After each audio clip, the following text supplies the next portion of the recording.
Jordan Belfort was a famous symbol of wealth in the 1990s, both on Wall Street and beyond.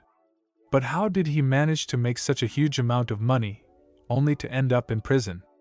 We'll answer that, and much more, in today's video. So sit back, relax, and let's get started. Jordan was born into a Jewish family of accountants on July 9, 1962 in New York. From a young age, he had a great talent for numbers, business, and making money. He started his first business even before he turned 18. In his free time, he and his friends sold ice cream, meat, and even fish by going door to door. This was where Jordan's business talent first showed. At this age, he was such a good salesman that during one summer in the 1970s he reportedly earned more than $20,000, which would be about $94,000 today. Around the age of 18, he started studying biology at American University, which he successfully completed a few years later. After finishing this school, he wanted to become a dentist and enrolled at the University of Maryland for dental studies. However, he left after a short time because one of his professors told him that dentistry was not a path to making big money. This shows that his desire for money was enormous, so he decided to pursue a career in business. At first, he worked in several companies, but then a huge opportunity came and Jordan started working on Wall Street, where he became a broker at L.F. Rothschild. His joy in this job did not last long, because the company was hit by the big stock market crash of 1987. Even so, Jordan did not give up and continued to pursue his dream. Specifically, 2 years later he started the company Stratton Oakmont. At first it was only a small project, but after some time it became a large brokerage firm with several thousand employees. Jordan became successful because he introduced a new and very aggressive way of trading on the stock market called pump and dump. This worked by artificially raising the price of a company's stock, which is the pump. When investors started buying the stock and raising the price, Stratton Oakmont would sell all of its shares in that company for a huge profit, while the investors who caused the price to rise lost a large amount of money. This practice was already illegal when Jordan did it and was not in any gray area of trading. However, because his company mostly dealt with small companies where government oversight was limited, no one paid much attention, and he was able to make millions of dollars for several years. Thanks to this, he began enjoying life, buying expensive cars, a villa, a helicopter, and even a yacht, which he bought from a fashion designer. He remodeled it to his taste, named it after his then-wife, and eventually it sank when they sailed near Sardinia during a severe storm despite the captain's protests. Fortunately, no one was seriously hurt and everyone survived. He also spent a lot on drugs, which he used to enjoy wild parties, and eventually became addicted to one of the many drugs he used. Women were also a big part of his life, and he spent large amounts of money on them every month, even while married. His lifestyle later became the main inspiration for the movie The Wolf of Wall Street, but more on that in a moment.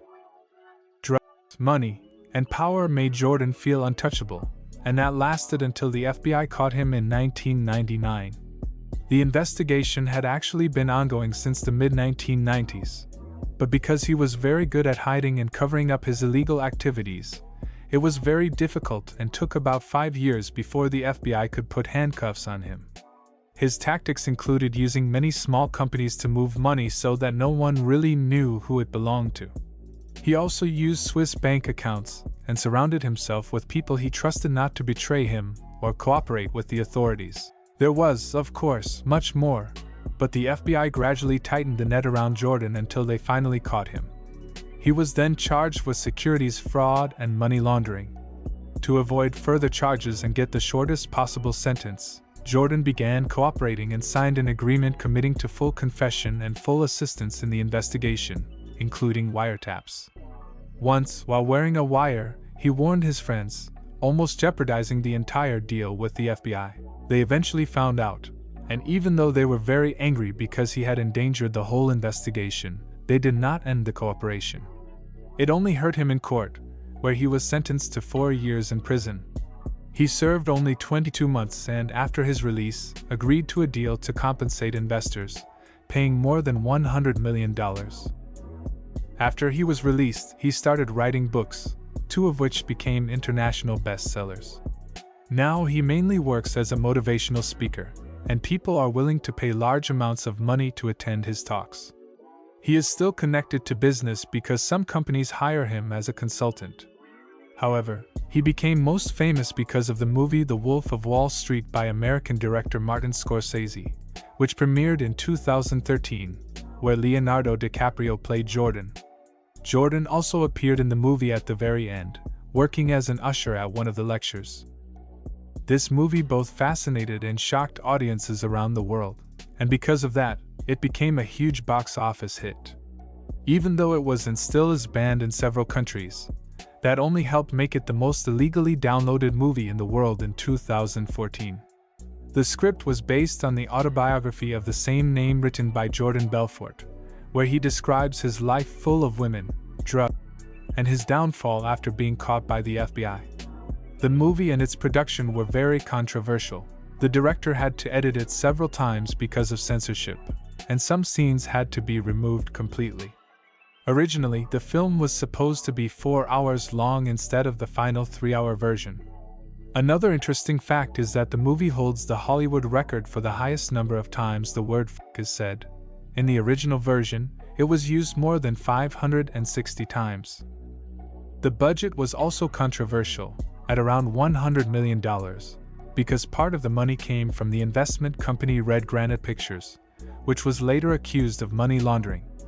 Filming was very demanding, and Leonardo DiCaprio, who played the main role, said that portraying Jordan Belfort was one of the hardest roles he had ever done.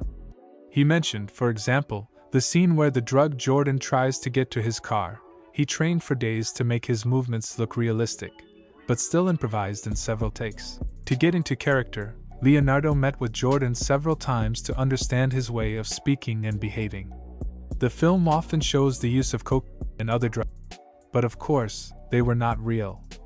The actors used a substitute made from vitamin D powder. However, they inhaled it so often that Jonah Hill, who played Donny Ossoff, ended up in the hospital with bronchitis. The movie was filmed mostly in New York, but some scenes were shot on a yacht in Italy and even in Bahrain. The director also gave the actors a lot of freedom to improvise. For example, the scene where Matthew McConaughey has lunch with Jordan and starts beating his chest and humming was completely improvised by Matthew. It was actually his personal warm-up ritual before filming, and both he and the director thought it would be a great idea to include it in the movie. They were right. This scene became one of the most iconic moments in the entire film. The Wolf of Wall Street received a total of 5 Oscar nominations, including for Leonardo DiCaprio and director Martin Scorsese. It also became Scorsese's highest-grossing movie ever. Some critics said the film glorifies Jordan's lifestyle, but both DiCaprio and Scorsese disagreed, explaining that the goal was to show the absurdity and corruption of a world where money is valued more than morality. Jordan's life was like a roller coaster. It went up, down, and then up again, over and over. Some people see his life as a warning against greed, while others take it as inspiration that even from rock bottom, you can reach the top. If you enjoyed the video, don't forget to like and subscribe to the channel so you don't miss any future videos. You can also share your opinion in the comments, and I'll see you next time. Bye.